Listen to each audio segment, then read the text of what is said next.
by R. Campbell Thompson, Its Origins and Development.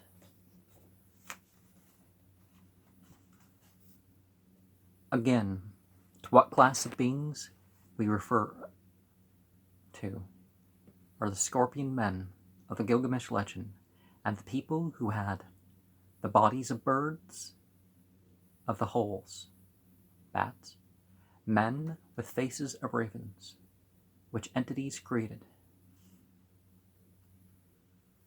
And Ctha'an legend, King, the Seven Tablets of Creation, 143, 2, 10 through 11.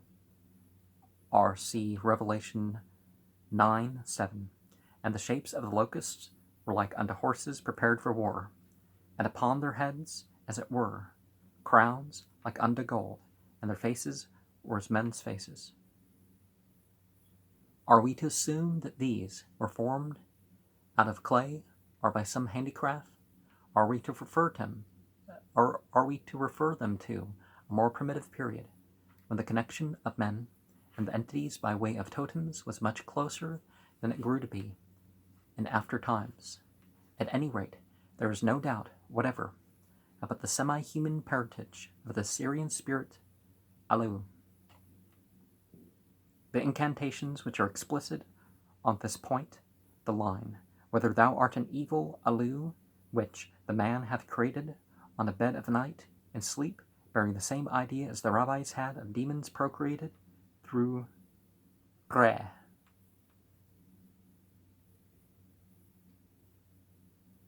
It is a demon which hides itself in the dark corners and caverns in the rock, haunting ruins and deserted buildings and slinking through the streets at night like a pariah dog.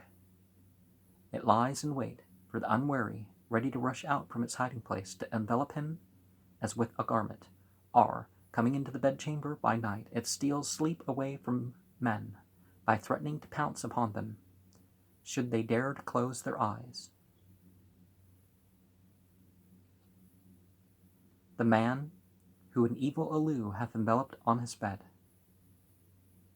shows the Babylonian belief in what the Arabs call the kabus, or kabus, a naum, a nightmare which throws itself heavily on the sleeper, preventing him from moving or opening his eyes, and which disappears as soon as he awakes. Says Karine Folklore 2, 387. This was one form of the incubus, which so exercised the minds of the medieval demonologist Jean Weir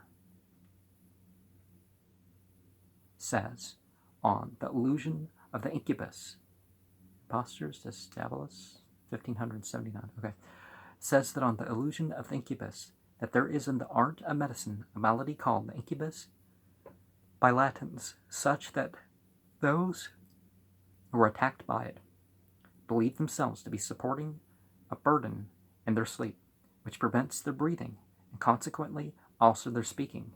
His is an interesting book on all sorts of discussions of this nature. Besides these actual demons, various diseases were personified in the same way. Fever, headache, and such were all devils to be exorcised. Incantation. The devil fever, the evil fever, hath come like a deluge, and girt with dreadful brilliance, it hath filled broad earth.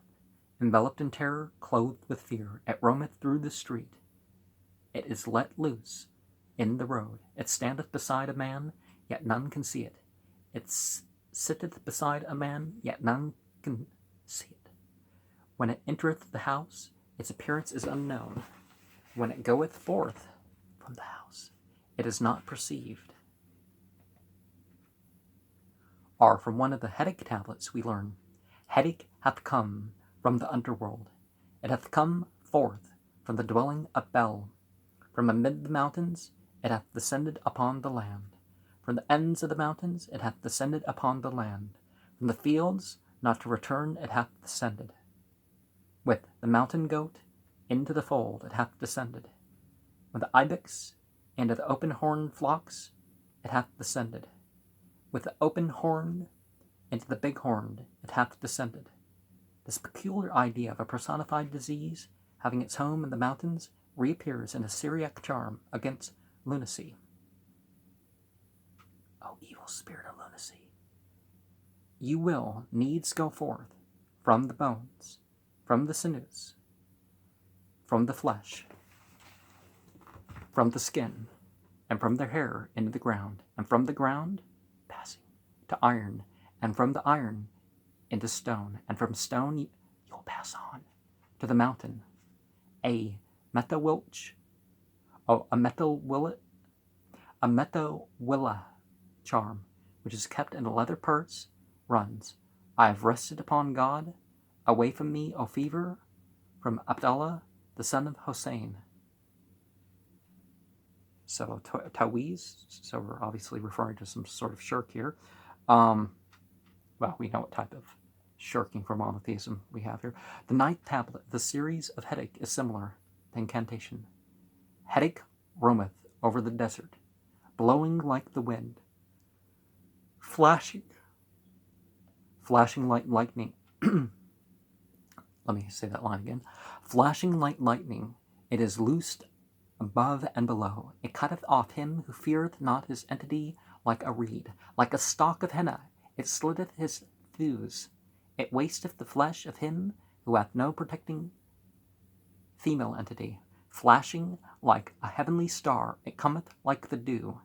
It standeth hostile against the wayfarer, scorching him like the day.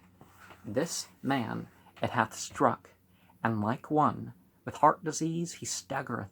Like one bereft of reason he is broken. Like that which hath been cast into the fire, he is shriveled. Like a wild donkey, his eyes are full of cloud. On himself he feedeth, bound in death. Now, let us remember of the dogma of Engormenu, how they talk about quite the opposite, instead of out of from it's into this house, and into this burrow, into this,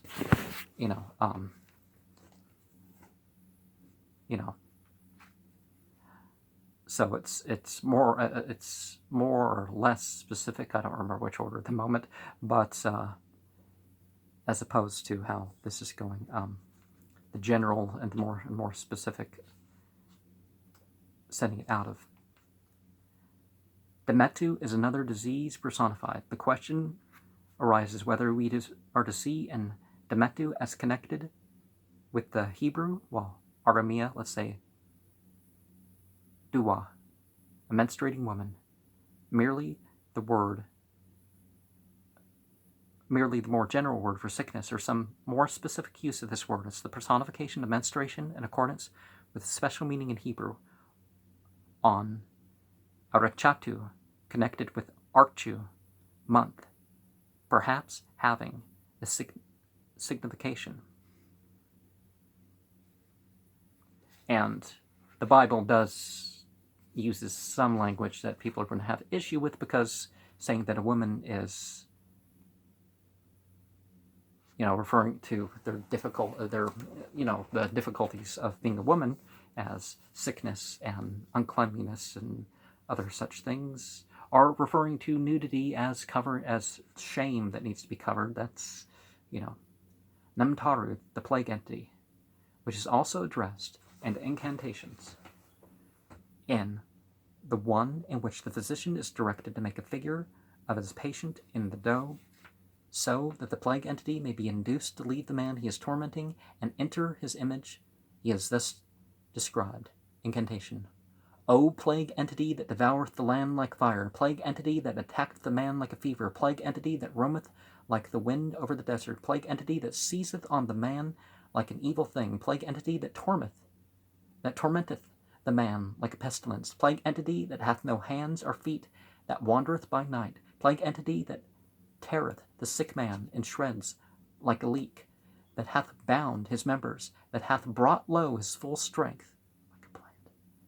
At night, on his bed, he cannot sleep, it hath subjected, it hath seized on his loins. His entity is far distant from him. His female entity from his body is afar. Marduk hath seen him. What, I? Go, my son. Pull off a piece of clay from the deep, fashion a figure of his bodily form, and place it on the loins of the sick man by night. At dawn, make the atonement for his body. Perform the incantation of Eridu. Turn his face to the west, that the evil plague demon, which hath seized upon him, may vanish away from him. Now, the idea that put this on their loins, if it's an ailment of the loins, that's one thing, but otherwise, that's not a behavior that one should take part in. Putting things or taking things off of people's genitals, that's not...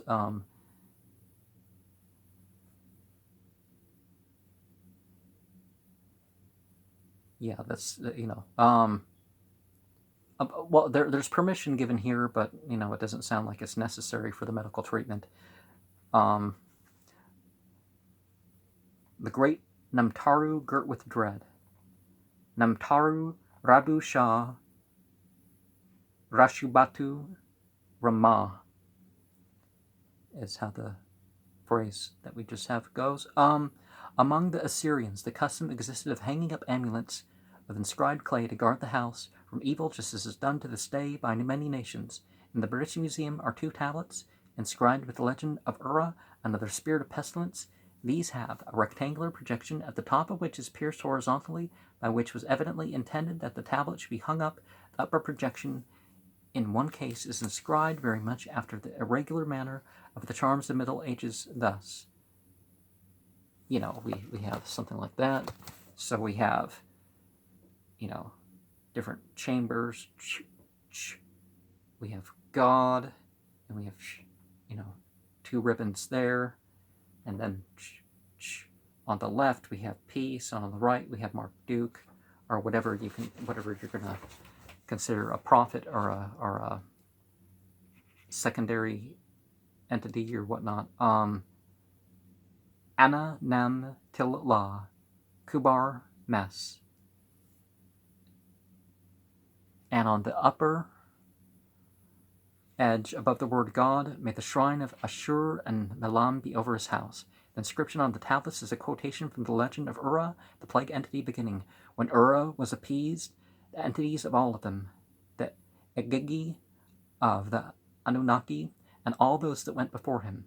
Then Ura opened his mouth and went unto spake, pay heed all of you to my words. What the phrase, the Anna Nam Tila Kubar Mes, there's some doubtfulness to it.